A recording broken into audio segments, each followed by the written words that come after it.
இதற்கு முன்பும் நான் பலமுறை சேலத்துக்கு வந்திருக்கிறேன். அப்போதெல்லாம் சேலத்தில் இருக்கிற நண்பர்களையே முழுமையாக பார்க்க முடிவதில்லை. ஆனால் இன்றைக்கு சேலத்தில் தமிழ்நாட்டையே பார்க்கிற வாய்ப்பு கிடைத்திருக்கிறது.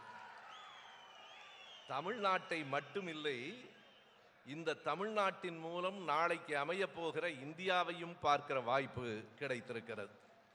அந்த நாளைய இந்தியா மாநில சுயாட்சியை கொண்ட இந்தியாவாக இருக்க வேண்டும் என்பதுதான் இந்த மாநாட்டின் நோக்கம். இந்த மாநாட்டின் மைய பொருள் அதுதான், மாநில சுயாட்சி மீட்பு. எனவே அந்த மைய பொருளை எனக்கு பேசு பொருளாக தந்திருக்கிற இளைஞரணி செயலாளர் அவர்களுக்கு நன்றி. இது எனக்கு கிடைத்திருக்கிற பெருமை. ஆனாலும் 10 நிமிடங்களில் பேச வேண்டும் என்பது கொஞ்சம் கொடுமைதான். வருகிற போது இன்னும் கொஞ்சம் நேரம் எடுத்துக்கொள்ளலாம் என்றும் சொல்லி இருக்கிறார்கள். 15 நிமிடங்கள் என்றால் உண்மையான 15 நிமிடங்கள். நம்முடைய நண்பர் லியோனி அவர்கள் 15 நிமிடம் பேசிவிட்டு இன்னும் 7 நிமிடம் இருக்கிறதுன்னு சொன்னார் பாருங்க. அந்த கணக்கில் இல்லை. அது என்ன கணக்கு என்றும் தெரியவில்லை. அந்த கடிகாரம் எந்த ஊரில் வாங்கினார் என்றும் தெரியவில்லை. நண்பர்களே, இந்த மாநாட்டின் மைய இலக்கு மாநில சுயாட்சி என்பதால் அதுதான் திராவிட இயக்கத்தின் அடிப்படை இறுதி இலக்கு என்று நான் சொல்ல மாட்டேன். திராவிட இயக்கத்தினுடைய இறுதி இலக்கு எப்போதும் சமூக நீதியிலான சமத்துவம் என்பதுதான் நம்முடைய இலக்கு. எல்லா இடங்களிலும் சமத்துவம், பிறப்பின் அடிப்படையில் சமத்துவம், பால் இன சமத்துவம், மதங்களுக்கிடையில் சமத்துவம், சாதிகள் அற்ற சமத்துவம். சாதிகளுக்குள் சமத்துவம் இல்லை, சாதிகள் அற்ற சமத்துவம். இதுதான் நம்முடைய நோக்கம். இந்த இடத்துல எனக்கு சொல்ல வேண்டும் என்று தோன்றுகிறது. இளைஞரணி செயலாளர் அவர்களின் கவனத்திற்காக நான் சொல்லுகிறேன். நம்முடைய இலச்சினை ஓர் இளைஞன் இருவண்ண கொடியை ஏந்தி பிடிப்பதாக இருக்கிறது. மாற்றலாமா என்று சிந்தியுங்கள். ஒரு பெண்ணும் ஆணும் சேர்ந்து இருவண்ண கொடியை உயர்த்தி பிடிப்பதுதான் நம்முடைய திராவிட இயக்க கொள்கையின் சமத்துவத்திற்கு ஏற்றதாக இருக்கும். இப்போது அடுத்த கேள்வி, சமத்துவம் தான் நம்முடைய இலக்கு என்று சொன்னால் ஏன் மாநில சுயாட்சியை கோருகிறோம்? வேறு ஒன்றுமில்லை, அந்த சமத்துவம் என்ற இலக்கை அடைவதற்கு மாநில சுயாட்சி என்பது நமக்கு இருக்கிற பாதை. மாநில சுயாட்சி இல்லாமல் நாம் அந்த இலக்கை அடைய முடியாது. இதை பேரறிஞர் அண்ணா அவர்களே சொல்லியிருக்கிறார். இந்த மாநில சுயாட்சி என்பது நம் கழகத்திற்கு அறிஞர் அண்ணா அவர்கள் தந்திருக்கிற கொடை. அண்ணா அவர்கள் இந்த மாநில சுயாட்சி பற்றி திராவிட நாடு கோரிக்கையை கைவிட்டதில் இருந்து இந்த மாநில சுயாட்சி பற்றி தொடர்ந்து எழுதியும் பேசியும் வந்திருக்கிறார். மிகச் சரியாக சொன்னால் அவருடைய இறுதி கடிதத்தை பற்றி நான் சொல்ல வேண்டும். அந்த இறுதி கடிதம் 1969 ஆண்டு ஜனவரி 14 பொங்கல் நாள் அன்று எழுதப்பட்ட கடிதம். அண்ணா அவர்கள் பொங்கலுக்காக காஞ்சிபுரத்துக்கு வருகிறார். எப்போதும் வழக்கமாக அவர் காஞ்சிபுரத்துக்கு வருவார். அந்த இறுதி ஆண்டில் அவருடைய உடல் நலமும் இடம் தரவில்லை. ஒரு முக்கியமான கடிதத்தையும் எழுதி கொண்டிருக்கிறேன் என்று அவர் சொல்லுகிறார். காஞ்சிபுரத்துக்கு பொங்கலுக்கு வந்துவிட்டு போகிற போது அண்ணா குறிப்பிட்டிருக்கிற ஒரு முக்கியமான செய்தியை இந்த அரங்கில் பதிவு செய்ய வேண்டும் என்று எனக்கு தோன்றுகிறது. அறிஞர் அண்ணா அவர்கள் புறப்படுகிற போது தன்னுடைய ஓட்டுநரிடம் நேராக சென்னைக்கு போ என்று சொல்லாமல் தான் படித்த பச்சையப்பன் பள்ளிக்கும் கல்லூரிக்கும் போக சொல்லுகிறார். அவர் படித்த பள்ளி அங்கே இருக்கிறது. எதற்காக என்று தெரியவில்லை. தான் படித்த பச்சையப்பன் பள்ளியிலே வந்து இறங்கி அந்த பள்ளிக்கூடத்தை 2 நிமிடம் நின்று பார்த்து கொண்டிருக்கிறார். பிறகு அவருடைய காலத்திலே கட்டப்பட்ட அரசு ஊழியர்களுக்கான வீட்டு வசதி வாரியத்தை பார்க்க வேண்டும் என்கிறார். அதையும் பார்க்கிறார். ஒருவேளை அறிஞர் அண்ணாவினுடைய உள் உணர்வு சொல்லி இருக்கலாம், மறுபடியும் காஞ்சிபுரத்துக்கு வரப்போவதில்லை என்று அவர் உணர்ந்திருக்கலாம். எனவே தான் படித்த பள்ளிக்கூடத்தையும் தான் கட்டிய அந்த வீட்டு வசதி வாரிய கட்டிடங்களையும் பார்த்துவிட்டு அண்ணா புறப்பட்டார். காஞ்சியை விட்டு அண்ணா கடைசியாக புறப்பட்டார். அதுதான் காஞ்சியை விட்டு அவர் கடைசியாக புறப்பட்ட நாள். அப்போது அறிஞர் அண்ணா அவர்கள் எழுதிய கடிதம் இந்த மாநில சுயாட்சி பற்றியது. அதனால்தான் அந்த கடிதத்தை நாம் என்ன சொல்லுகிறோம் என்றால் அது அண்ணாவின் கடிதம் இல்லை, அறிஞர் அண்ணா அவர்களின் உயில் என்று சொல்லுகிறோம். இந்த மாநாட்டுக்கு இருக்கிற மிகுந்த முதன்மையான செய்தி, இந்த மாநாடு அறிஞர் அண்ணாவின் உயிலை நடைமுறைப்படுத்துவதற்காக நடத்தப்படுகிற ஒரு மாநாடு. அதுதான் அண்ணாவின் உயில். அதை புரிந்து கொண்ட காரணத்தாலே தான் தலைவர் கலைஞர் அவர்கள் அதை கையிலே எடுத்தார். எண்ணி பார்க்கலாம். இந்த மாநில சுயாட்சியினுடைய தேவை பற்றி அறிஞர் அண்ணா அவர்கள் மிக எளிமையாக முதலமைச்சராக இருக்கிற போது ஒரு கூட்டத்தில் பேசுகிற நேரத்தில் சொல்லுகிறார். அந்த பேச்சு எழுத்து வடிவத்திலும் இருக்கிறது. அண்ணா சொல்லுகிறார், வேறொன்றும் இல்லை, இங்கே பக்கத்திலே இருக்கிற கள்ளக்குறிச்சியை எடுத்து காட்டி அண்ணா சொல்லுகிறார். கடலூரில் பேசியிருக்கிறார். கள்ளக்குறிச்சியை எடுத்து காட்டி என்ன சொல்லுகிறார் என்றால், ஒரு முறை கள்ளக்குறிச்சியில இருக்கிற சர்க்கரை ஆலையிலிருந்து அந்த சர்க்கரை வெளியே வருவதற்கு தில்லியினுடைய ஆணை வேண்டும் என்று சொன்னபோது எனக்கு கோபமாக இருந்தது.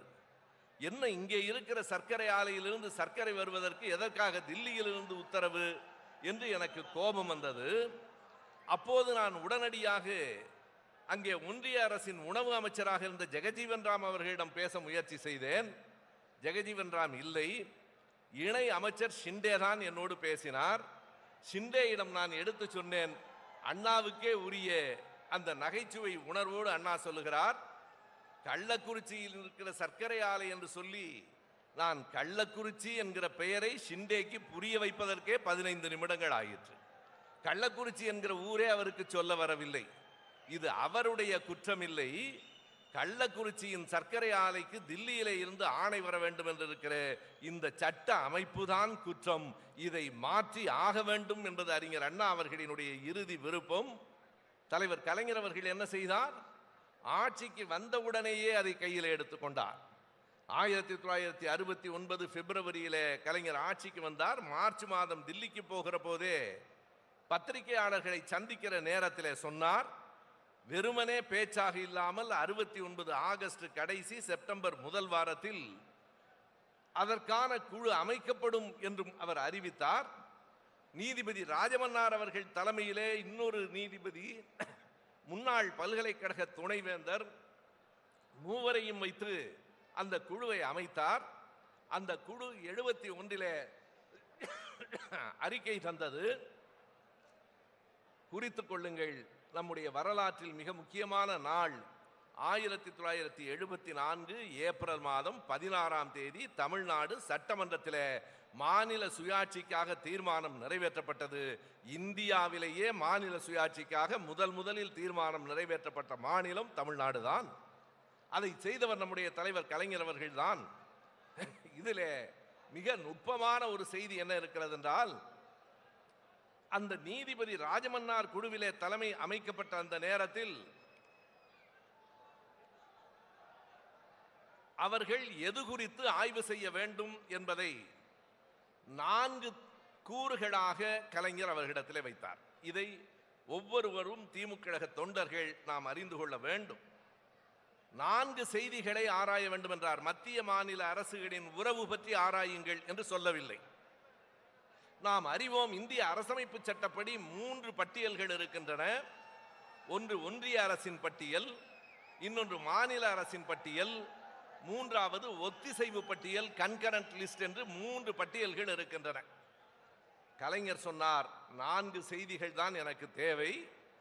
ஒன்றிய அரசு பட்டியலில் இருந்து எவற்றையெல்லாம் மாநில அரசு பட்டியலுக்கு கொண்டு வர வேண்டும், ஒத்திசைவு பட்டியலில் இருந்து எவற்றையெல்லாம் மாநில அரசுக்கு கொண்டு வர வேண்டும், மீதம் இருக்கிற ரெசிடுவல் பவர்ஸ் என்பதை எப்படி மாநில அரசின் பட்டியலுக்கு கொண்டு வர வேண்டும். 4வது மிக முக்கியமானது, கலைஞர் சொன்னார், எந்த விதிகளை எல்லாம் நீக்க வேண்டும். 356 என்கிற பிரிவை வைத்து இந்தியாவில் ஏறத்தாழ 130 முறை ஆட்சி கலைக்கப்பட்டிருக்கிறது. கர்நாடகத்திலே பொம்மை அரசு கலைக்கப்பட்ட பிறகு, உச்ச நீதிமன்றத்தின் தீர்ப்புக்கு பிறகுதான் அது குறைந்திருக்கிறது. எனவே மத்திய அரசு பட்டியலில் இருந்து கொண்டு வர வேண்டியது, ஒத்திசைவு பட்டியலில் இருந்து கொண்டு வர வேண்டியது, மீதம் இருக்கிற அதிகாரங்களை தர வேண்டியது, நீக்கப்பட வேண்டிய அந்த சட்ட விதிகள் என்கிற 4, அதுதான் டேர்ம்ஸ் ஆஃப் ரெஃபரன்ஸ் என்று சொல்லுவார்கள். அந்த 4ஐயும் ஆராய்ச்சி செய்வதற்குத்தான் நீதிபதி ராஜமன்னார் குழு அமைக்கப்பட்டது என்று சொன்னால், தலைவர் கலைஞர் அவர்களினுடைய தொலைநோக்கு பார்வையை நான் எண்ணி பார்க்கிறேன். அவற்றையெல்லாம் எண்ணி பார்த்துத்தான் இந்த மாநாட்டை மாநில சுயாட்சி மீட்பு மாநாடாக நடத்த வேண்டும் என்று தலைவர் கருதி இருக்கக்கூடும். நம்முடைய இளைஞரணி செயலாளரை அவர் மாநாடுதான் நடத்த சொல்லியிருப்பார். ஆனால் இவரோ ஒரு படையே நடத்தி கொண்டிருக்கிறார். இந்த படைக்கு வேலை இருக்கிறது. இன்னும் 3 மாதங்கள் வரைக்கும் ஓயாமல் செய்ய வேண்டிய வேலை இருக்கிறது. நாம் சொல்லுவதெல்லாம் பிரிவினை இல்லை, நாம் சொல்லுவதெல்லாம் இந்திய ஒற்றுமைக்கு எதிரானதில்லை. இன்னும் சொன்னால் இதுதான் இந்திய ஒற்றுமையை சரியாக கட்டமைக்கும். அண்ணா அவர்கள் சொன்ன ஒரு எடுத்துக்காட்டையே நான் மறுபடியும் சொல்ல விரும்புகிறேன். இதோ இங்கே தூண்கள் இருக்கின்றன. இந்த தூண்கள் தான் மேற்கூரையை தாங்கி நிற்கின்றன. இந்தியாவில் இருக்கிற மாநிலங்கள் தூண்கள். இந்த தூண்கள் வலிமையாக இருந்தால்தான் ஒன்றிய அரசு என்கிற மேற்கூரை நன்றாக இருக்கும்.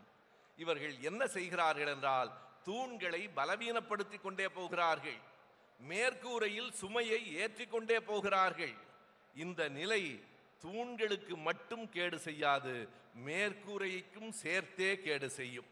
ஆகவே மாநில சுயாட்சி என்பது தமிழ்நாட்டுக்கு மட்டுமல்ல, மாநில சுயாட்சி என்பது இங்கே இருக்கிற இந்தியாவில் இருக்கிற எல்லா மாநிலங்களுக்கும் உரிமை பெற்று தருகிற போராட்டம். மாநில சுயாட்சி என்பது இந்திய ஒன்றிய அரசுக்கும் அவர் வேலையை மட்டும் பார்த்தால் போதும் என்று அந்த வேலையை சரியாக செய்வதற்கு உதவுகிற ஒரு போராட்டம். எண்ணி பாருங்கள், சின்ன சின்ன வேலைகளெல்லாம் ஒன்றிய அரசின் வேலைகள் அல்ல. 8ஆம் வகுப்புக்கு என்ன பாடம் வைக்க வேண்டும் என்பதை சிந்திப்பதற்கு ஒன்றிய அரசு தேவையில்லை. யார் மக்களுக்கு அருகில் இருக்கிறார்களோ அவர்கள்தான் மக்களின் பிரச்சனையை அறிவார்கள். பக்கத்து வீடு தீப்பிடித்து எரிகிறது என்றால் இந்த குடிசையிலே இருக்கிறவன் தான் ஓடுவானே தவிர 7 வீதிக்கு அந்த பக்கத்திலே மாடியிலே இருக்கிறவன் ஓடி வருவதற்குள் இந்த குடிசை எரிந்து போகும். எனவே மாநில சுயாட்சி என்பது நாம் ஒருவருக்கொருவர் உதவி வாழ்வதற்கு, அரசுகள் தங்கள் பணியை சரியாக செய்வதற்கு உதவும். ஒன்றிய அரசு இவைகளெல்லாம் எடுத்துக்கொள்ளுமானால், சின்ன சின்ன வேலைகளையெல்லாம் தங்கள் கைகளிலே எடுத்துக்கொள்ளுமானால், சீனாக்காரன் உள்ளே வருகிற போது அவர்கள் ஏமாந்து போய்விடுவார்கள் என்பதுதான் உண்மை. அதுதான் நடந்து கொண்டிருக்கிறது. எனவே இதற்கெல்லாம் என்ன மாற்று, என்ன தீர்வு? ஒரே ஒரு தீர்வு தான் இருக்கிறது. அந்த தீர்வை நோக்கித்தான் நாம் கூடியிருக்கிறோம். நண்பர்களே, வருகிற தேர்தல் இன்னும் 3-4 மாதங்களுக்குள் வரப்போகிற தேர்தலில் அங்கே தில்லியிலே இருக்கிற சர்வாதிகாரிகள், பாசிஸ்டுகள் எல்லாவற்றையும் எல்லா முகங்களையும் அழித்துவிட்டு ஒரே நாடு, ஒரே மொழி, ஒரே மதம் என்று பேசுகிறவர்கள் ஆட்சியிலே தொடர்ந்து நீடிக்க முடியாத வண்ணம் இன்றைக்கு இருக்கிற அந்த பாரதிய ஜனதா கட்சி ஆட்சியை நீக்குவதுதான் மாநில சுயாட்சிக்கு மட்டுமல்ல, இந்த நாடு மீள்வதற்குமான முதல் படி. அதை செய்துவிட முடியுமா? ஏன் முடியாது? 2வது உலகப் போர் நடந்து கொண்டிருக்கிற போது உலகத்தின் பல நாடுகளும் என்ன நினைத்தன என்றால் ஹிட்லரை யாராலும் வீழ்த்த முடியாது என்று கருதினார்கள். வரலாறு என்ன சொல்லுகிறது நண்பர்களே? ஹிட்லரை ஸ்டாலின் தான் வீழ்த்தினார். ஹிட்லரை ஸ்டாலினால் மட்டும்தான் வீழ்த்த முடியும். நன்றி, வணக்கம்.